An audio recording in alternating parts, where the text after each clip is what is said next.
Om Namo Bhagavate Vasudevaya. Om Namo Bhagavate Vasudevaya. Om Namo Bhagavate Vasudevaya. Om Namo Bhagavate Vasudevaya.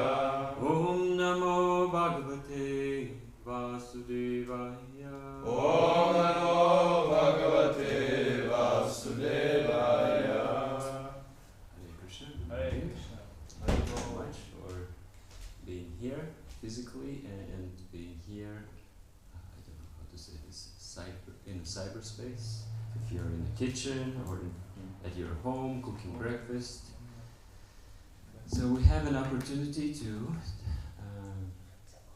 discuss Srimad Bhagavatam. We are at Canto 4, Chapter 23. Just started it, entitled Maharaj Prithu's Going Back to Godhead, and it's text 4. Tatrapyadabhya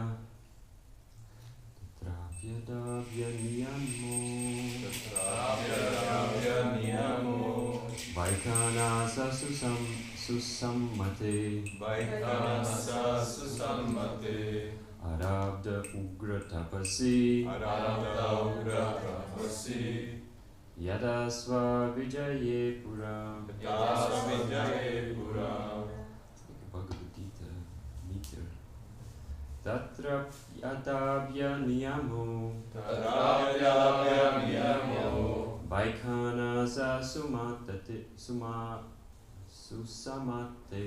Vaikhanasa susamate Arabdha ugra tapasi Arabdha ugra tapasi Yadasva vijaye pura Yadasva vijaye pura Tatrapyadavya niyamo Tadrapya niyamo Vaikhanasa susamate Vaikhanasa susamate Arabdha ugra tapasi Arabdha ugra tapasi Yadasva vijaye pura Yadasva vijaye pura Tatrapyadapya niyamo Tadrapya niyamo Vaikhanasa susamate Vaikhanasa susamate Arabdha ugra tapasi Arabdha ugra tapasi Yathasva vijaye pura Yadasva vijaye pura Tatrapya adabya niyamo Tadrapya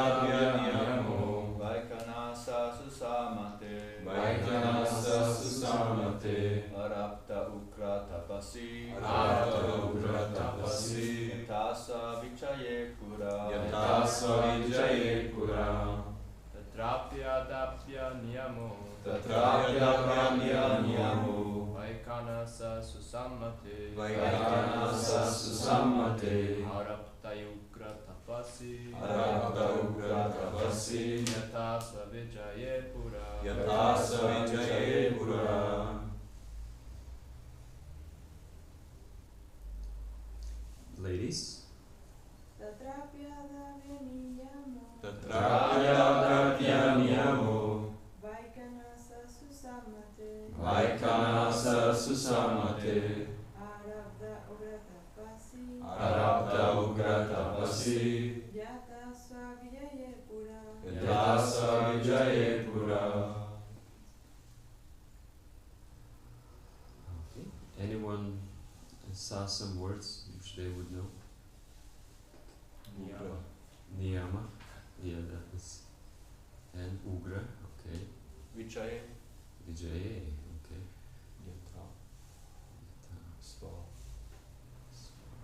Tapasi. niyamo Alright, so here we go.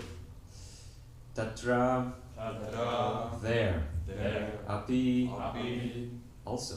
also Adavya, Adavya severe. severe Niyamaha, Niyamaha austerities. austerities Vaikhanasa, Vaikhanasa rules rules and regulations of retired life. and regulations of retired life Susamate, Susamate perfectly recognized. perfectly recognized Arabdha, Arabdha beginning. beginning Ugra, Ugra severe. severe Tapasi, Tapasi austerity. austerity Yata, Yata as much as. as much as Svavijaye, Svavijaye in conquering the world. conquering the world Pura, Pura formally. formally Translation Purport by His Divine Grace A.C. Bhaktivedanta Swami Srila Prabhupada.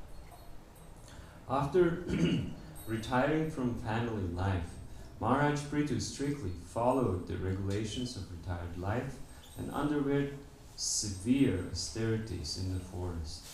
He engaged in these activities as seriously as he had formerly engaged in leading the government and conquering everyone. Report. It is necessary for one to become very active in fact. Sorry. That's what happens. You know, there's a saying, curiosity killed the cat. When you fiddle with something then. So, as it is necessary for one to become very active in family life, similarly, after retirement from family life, it is necessary to control the mind and senses. This is possible when one engages himself fully in the devotional service of the Lord. Actually, the whole purpose of the Vedic system, the Vedic social order, is to enable one to ultimately return home back to Godhead. The Grihastha ashrama is a sort of concession combining sense gratification with a regulative life. It is to enable one to easily retire in the middle of life and engage fully in austerities in order to transcend material sense gratification once and for all. Therefore, in the vanaprastha stage of life, tapasya or austerity is strongly recommended. Maharaj Prithu followed exactly all the rules of vanaprastha life, which is technically known as Vaikhanasa ashrama. The word Vaikhanasa, susamvate, is significant because in vanaprastha life, the regulative principles are also to be strictly followed. In other words, Maharaj Prithu was an ideal character in every sphere of life. Mahajano yena kata sa amtaha.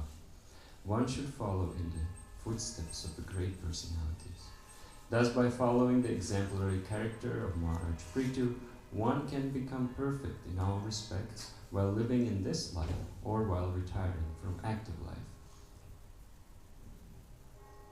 Thus, after giving up this body, one can become liberated and go back to Godhead. Srila Prabhupada ki jai. Om Jnana Timirandasya Gyananjana Shalakaya Chakshurangalitam Yena Tasmai Shri Gurave Namaha. Shri Chaitanya Manobishtam Stapatam Yena Bhutale Swayam Rupa Kadamayam Tadati Swapadantikam Vandeham Shri Guru Shri Yuta Padakamalam Shri Gurun Vaishnavamscha Shri Rupam Sagrajatam Sahagana Raghunatham Vitam Sajivam Sadvaitam Savadutam Parijana Sahitam Krishna Chaitanya Devam Shri Radha Krishna Padam Sahagana Lalita Shri Vishakhanvitamscha. He Krishna Karuna Sindhu Dina Bandhu Jagatpate Gopesha Gopika Kanta Radha Kanta Namostate Tapta Kanchana Gaurangi Radhe Vrindavaneshwari Vrishabhanusute Devi Pranamami Haripriye Vancha Kalpa Tarupyascha Kripa Sindhu Vyevacha Patitanam Pavanebhyo Vaishnavebhyo Namo Namaha. Shri Krishna Chaitanya Prabhu Nityananda Shri Advaita Gadadhar Srivasadi Gaura Bhaktavinda. Hare Krishna, Krishna Krishna, Hare Hare, Hare Rama, Rama Rama, Hare Hare. After retiring from family life, Maharaj Prithu strictly followed the regulations of retired life and underwent severe austerities in the forest. He engaged in these activities as seriously as he had formerly engaged in leading the government and conquering everyone. Just before we begin to dive in the exact verse, I just want to put a little bit more context. One thing is that this Srimad Bhagavatam is actually a very wonderful and special book that we can actually study here today. I was just listening a class by Radhika Raman Prabhu, and he's a scholar, very successful. If you would judge it from the material perspective of view, I don't think he's 40 yet, to be honest. 38, yeah. He has 2 children. One is 10, one is 12, I think. He is a professor in the university, and he's a headmaster, I think, in the Hindu studies or something. You know the titles better? Religious studies. Yeah, religious studies, yeah. So basically, very accomplished personality, and he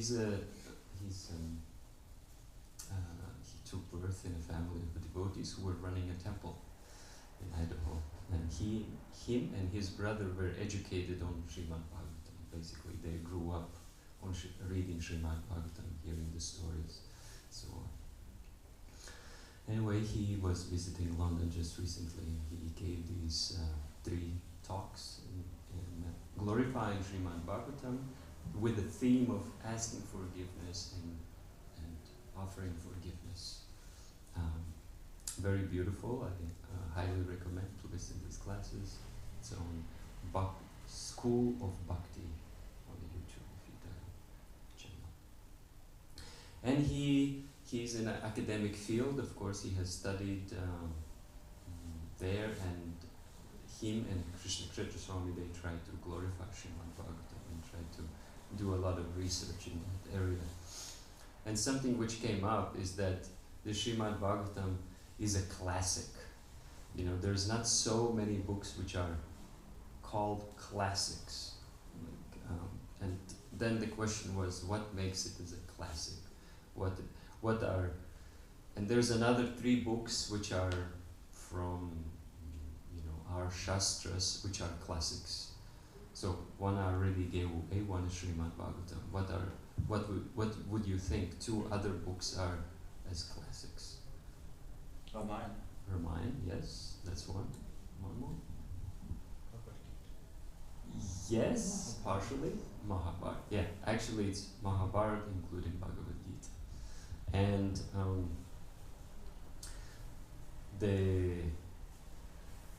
And classic, what means classic? Anyone has an idea how you get in that category? Classic. If you write a book, how you can write a book in such a way that you get in it? What requirements you need to get in that? It has to be old. Old? Really? There's a lot of books written a long time ago and no one knows about it. One of the. Okay, I think one of the qualifications has to be kind of. it withstands the influence of time. Maybe that's what you're trying to say, that after time has passed, people still read it. That's one of the things that needs to be, otherwise, you know, just because it's old doesn't make it a classic. But it's hard to find something new which you can say this is classic. No? I see your point. Yes. Something new cannot be classic as well. Yes, but Yeah, we discussed this also in religious studies, you know. One thing was actually the author has to be dead. Oh, really? Only Wow. then it can become a classic. Oh, wow. That's an interesting aspect. Yes. I think the main point, what I'm trying to bring out here, is that it's, even after time, it's relevant. People read it. It's attractive. Okay, anything else? It's very intertwined with the culture, and the people speak to the children the stories and the elders. It's like It influences culture. Yeah, that is actually one of the things mentioned, that actually classic is influencing the culture of people. Any other one? I think there was like 5 things, but I remember only one more. It's that it creates, other works are influenced from this work. Actually, other works have become also classic in other cultures, and also it is cross culture. So it's not only read by one culture, it's also read by others. It's not like Shakespeare is only read by English people. Shakespeare is also read by others. So Bhagavatam kind of makes it in there. Also, something interesting I found, it has like 90 commentaries, and it's very rare to find such a large book with so many commentaries. It's quite an unusual. Why? Because it's opening more and more as it is churned. Another aspect was interesting is that there's also paintings there's artwork done, and usually who could afford artwork? Is only kings. Kings could, make shastra, have a shastra. First of all, you have to write it, and then putting artwork inside. And there are some copies of Srimad Bhagavatam with these paintings, and some of these, most of them actually are sold in a colonial time. They were like, page taken out and sold as a painting somewhere here, page taken out, sold somewhere here. So they are throughout different museums around the world. There's different paintings from Srimad Bhagavatam. All that is where I'm going. I'm going there that some time ago, before Srila Prabhupada accomplished something amazing, to have Srimad Bhagavatam with paintings, only the kings could afford. Kings means, by our calculation, millionaires. Only they could actually have such a book at home. Have Srimad Bhagavatam with the paintings. And then what Srila Prabhupada did, it's like he's just made it so accessible to us. Another thing with Srimad Bhagavatam is that it corresponds to your consciousness. It's like you read it and you will find it that it speaks to you. You will find it that it's relevant to your life. And how that's possible? Because also life, our situations change. It's not like that we have all the time the same phase in life. When you were a kid, you had different interests. When you were a teenager, another set of interests. When you are a working man or a student, another set of interests. When you are a married man, retired man, so on. All through all these stages, Bhagavatam offers very relevant lessons. Okay, so here we have Maharaj Prithu, who is leaving to the forest. If you remember how this started all, is there was, I remember as far as King Vena. Does somebody remember before what was King Vena? His father going to the forest. What's his father's name?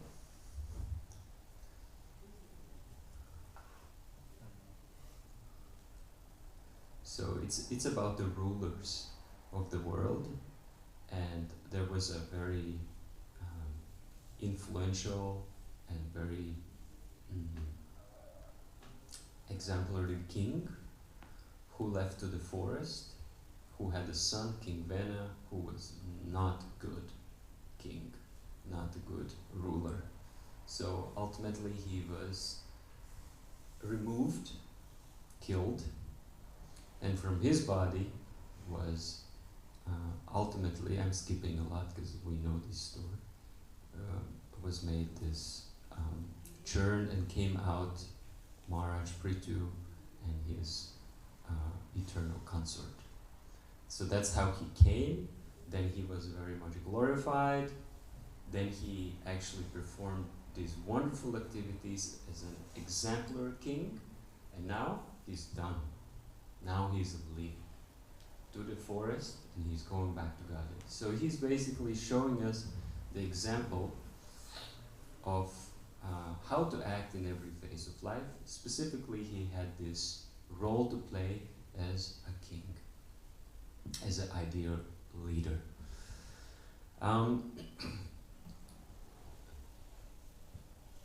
Something which comes up here is he's leaving one ashram, which is family, grihastha ashram, and then he's moving into vanaprastha ashram. Something I heard a little bit of a class by Mahatma Prabhu, and he brought out this point that actually you can move into another next ashram if you nicely done the previous one. And he made kind of observation that in times of Prabhupada there was this idea that you enter Grihastha ashram, you marry, and then if it doesn't work out, then you just go for sannyas.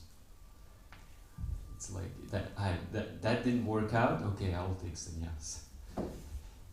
But there was, of course, specific context when actually devotees were given sannyas and they were successfully sannyasis. But in general, you need to properly do your previous ashram to move to the next ashram. It's not like easy way out. There was a devotee who is married with a young child, and then it's too austere, and wife is angry and not satisfied, and so he writes to Srila Prabhupada. Prabhupada, I would like to take sannyas. Apparently there was many such letters. Somebody who was a secretary was sharing how it would went. The letter would come and it would open up and say, okay, this is one of the sannyas letters.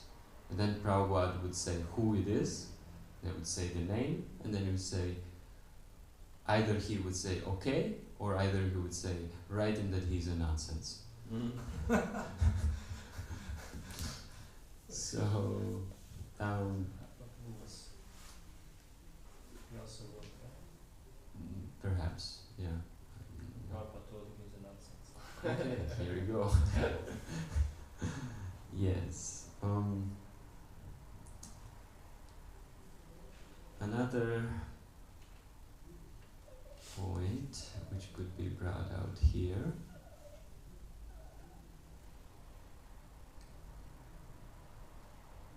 which I liked very much.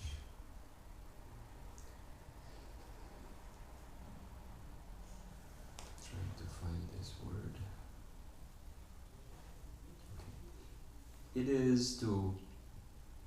The Grihastha ashram is a sort of concession combining sense gratification with a regulative life. It is to enable one to easily retire in the middle of life and engage fully in austerities in order to transcend material sense gratification once and for all. Just like this statement, in order to transcend sense gratification for once and for all. It's like, okay, what's happening here? Is what's wrong with the sense gratification? If you look from the point of view of general populace of this world, it's like, come on, this is life. Sense gratification is life, and to make nice sense gratification is a successful life. To do it till end of your life, well done. You have a bank account and you provide for your next generation sense gratification, man, you really made it. So that's from the point of view of the general populace, and general populace, what is their reference point, or what and what is their condition? Are they really happy? Let's put it like this. That's one aspect. And as we have come in contact with the parampara of liberated souls, they explain that, my dear friends, you are in a prison. You are actually you're in a prison. One prison is your desires, which is your subtle mind. You're conditioned so much by the subtle mind. We know sometimes, I think everyone knows, I want to do this. You decide, yes, it would be good for my life, and you just can't do it. Your mind is too disturbed, too not austere, you're distracted, you're... Does anyone have this experience? Maybe? Yes. That's one condition on a subtle level. Then there's the body. You wanna read more, you wanna run more, you wanna spend more time with this person. You can't. You are either too tired, you're thirsty, this or that. That's another condition. And then the triple one, then there's the external world. There's limitations in the world. So we are very severely in a prison.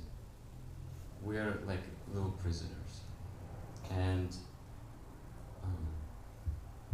liberated souls explain that this is not your full potential.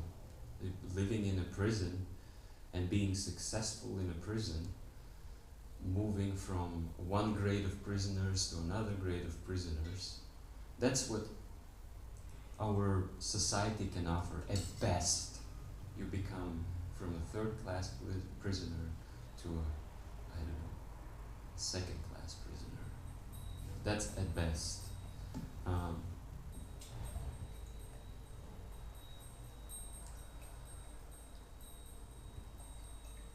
So these liberated souls, that's why they speak so strongly against sense gratification, because it's degrading us. It's not bringing out full potential of the soul.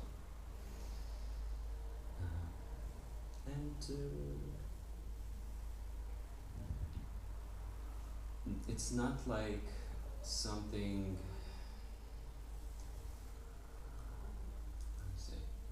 yeah, you do this and we will not do this, we will do something else. Like in terms of tapasya, austerity. No, you are monks, you do the austerity, we will not do the austerity. Well, when old age comes, you're forced to do some austerities. You're forced to tolerate your body. You're forced, but those are not voluntarily austerities. So the sages, they advise, hey, do it before. Do some austerities before, in terms of becoming liberated, in terms of developing your relationship with Krishna. Do it before you. Anyway, you're gonna suffer. Everyone's gonna suffer. Old age comes, you suffer. Everyone needs to leave this world. There's no... and it's a not easy business when you are dying. Either with a cancer, of course, sometimes there's abrupt death, but in general,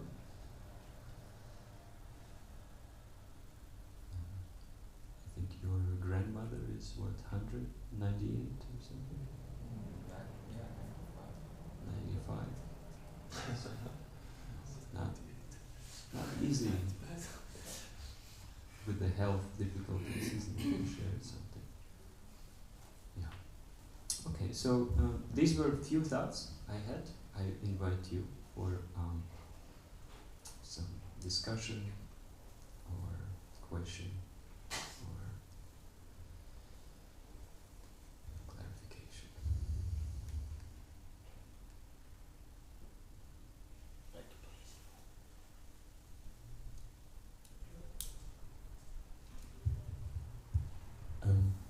Thank you for the informations. So, at the beginning you mentioned the Vanaprastha ashram austerities one goes through, and you said it's like severe austerities, and I would love to hear a little bit more about Vanaprastha ashram and what the austerities are. Yeah, you're gonna have a lot of it in the next classes. It's coming up just tomorrow. Whoever gives the class, I'll read it, just give you a little In the Tapovan, Maharaj Prithu sometimes ate the trunks and roots of trees, and sometimes he ate fruit and dried leaves, and for some weeks he drank only water. finally, he lived simply by breathing air. Ready? Thank you. Which ashram you choose? Choose death. Yeah, there's something I also remembered. One is from Mahatma Prabhu. He also shared that in the presence of Srila Prabhupada, you just felt you want to give everything to this person. So there was also that. Not only, that everyone was irresponsible who wanted to take sannyas, but there was also that when you are in the presence of such a saintly person, you wanted to give your life. And so there's other constituents which come into play, which gives opportunity to do these extraordinary things. You see, here Maharaj Prithu is living so austere in the forest. How he can do it? Well, not with the resources we have. He had some other resources, other constituents. And then the amazing things are possible. Also, when we look at Srimad Bhagavatam, this is another thing I wanted to mention. When we look at Srimad Bhagavatam, sometimes it looks like, oh my God, these stories are just way too, children's stories or fantastic, or how do you say, fiction. So far out. And then this is a question actually by Vishaka Vaishnavi to Radhikaraman. And he said, yes, there are some parts which are just really hard to wrap your mind around. At the same time, he shared an experience where he took his 2 kids to this, it's something connected with the space travel, so NASA and all this kind of thing. And they have, different exhibitions and different things they discover recently. And it's like a fiction stories. It's really hard to grasp, how vast it is and how... Probably this fiction. I was thinking. Here we got the comment, probably this fiction. I was thinking, why would you go there? So, there are many things. It's that even this material world, to understand even this material world, I was thinking about this morning about just the body. I was feeling hungry, so I ate something real quick and some morsel trapped in my throat and I couldn't get it out. But I never think about it. How I breathe and how I swallow and how I digest and how the hair is growing, how I can see, how I can hear, how I can feel. I have no clue. And we are so advanced, the society, we're so advanced with all the gadgets and everything. There's no way they can, come close to giving a birth to a child that way we have our bodies. Such a bodies is impossible to make. At the same time, Srimad Bhagavatam describes so clearly, which is thousands of years ago, so clearly child's development in the womb. They study how the child is developing in the womb, stage by stage. Well, read in Srimad Bhagavatam, it was done long time ago. And it's exact.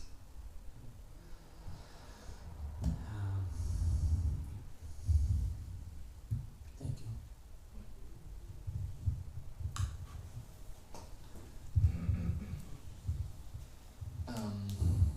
So yeah, this is going Vanaprastha, going to the forest. How do you apply this in nowadays world? What does it mean for devotees in this to take Vanaprastha?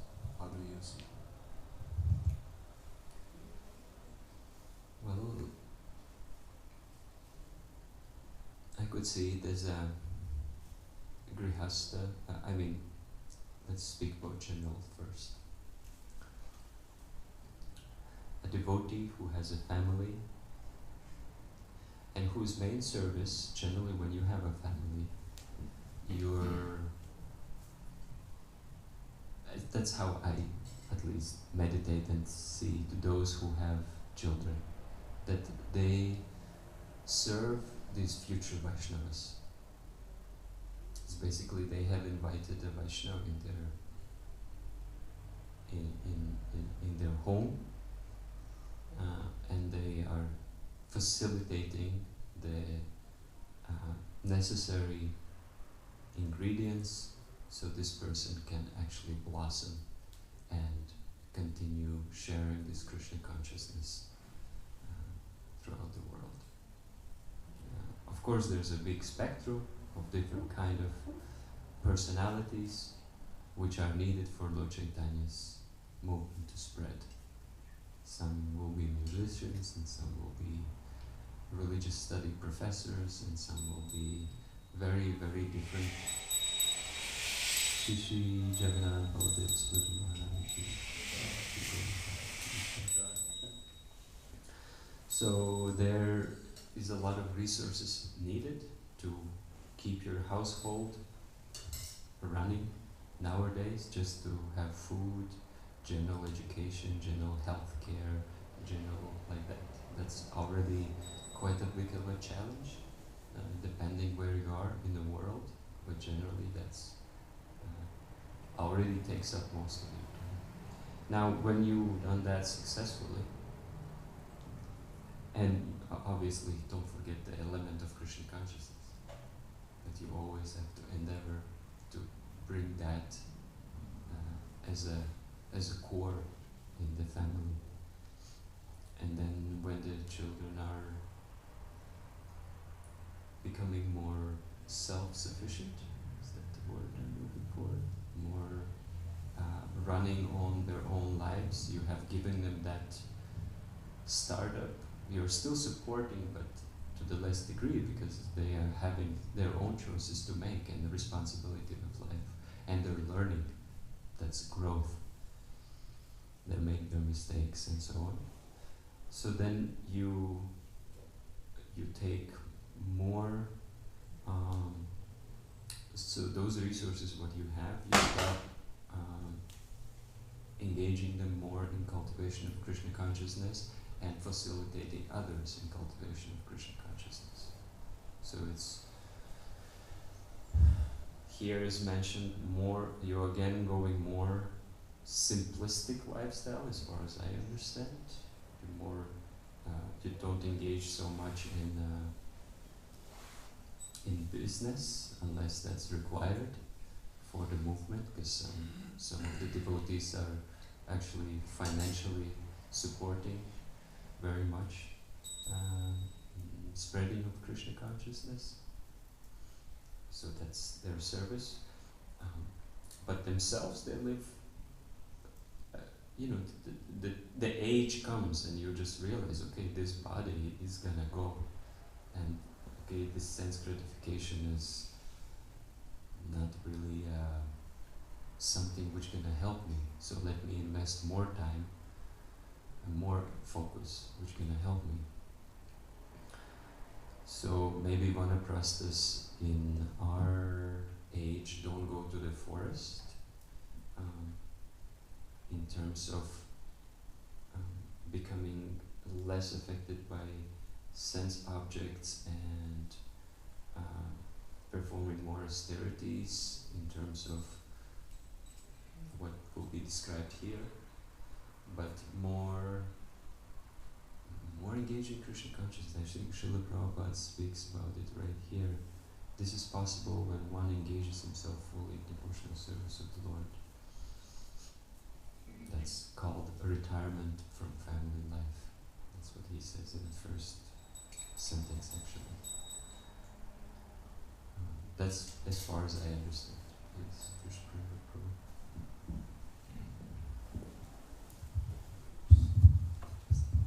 Thank you.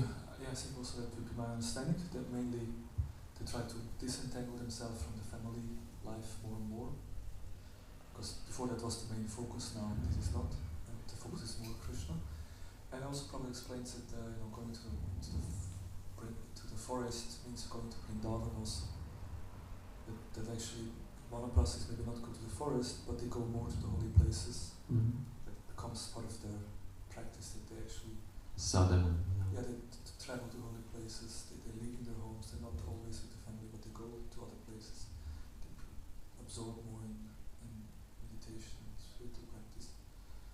Together, Vanaprastha means together with your life. But and then I think Devaki, she has written a book on it, I think, gives seminars on it. She gives some practical examples, and like women, for example, they maybe not anymore put so much makeup, and maybe not anymore have the most fancy saris and jewelries. The men, of course, men also in some way, they just to try to live more simple, because the time of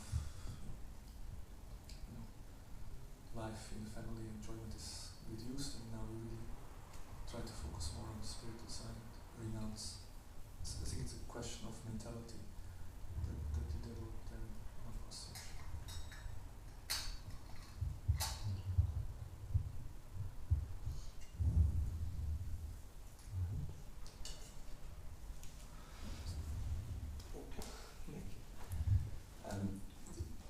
Simon asked this question, what does it actually mean, Vanaprastha, and then you read the verse which comes tomorrow. And this can maybe instill some fear that, I'm not qualified.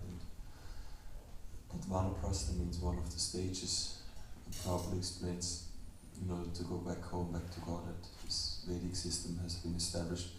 And just twice in the last few days I read, once with Lucas we read in Net of Instruction in the first verse, and today in the morning in the 5th canto, Prabhupada makes the same point, that you either can attain perfection by follow the Vedic injunctions perfectly, or by follow the pure devotee, by receiving his mercy.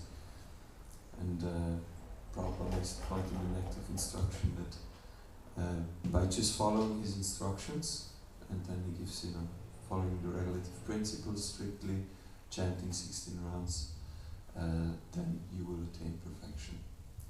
So, just some hope for us that, and Prabhupada actually says we are not qualified to do this tapasya.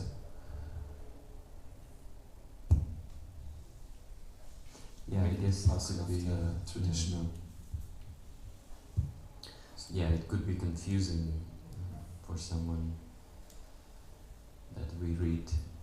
I think there's a lot. The person who will give tomorrow has a very nice purport, which will address this point. How our acharyas have, according to time, place, and circumstance, given the most easiest path to achieve what Maharaj Prithu has achieved.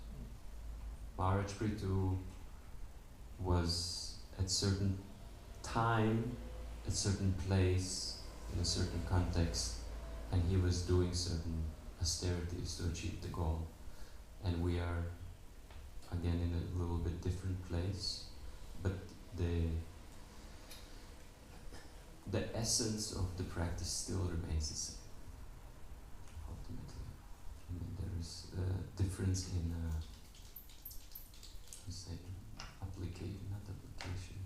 application. Focus.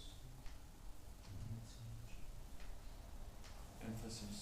Emphasis, yes, on different maybe aspects, but yeah, I think that will be nicely addressed tomorrow by tomorrow's speaker. Thank you very much for your association and your contribution. Grantraj Srimad Bhagavatam ki jai, Jai. Sri Prabhupada ki jai, Maharaj Prithu ki jai. Nanda Kumara Prabhu ki Jai. jai.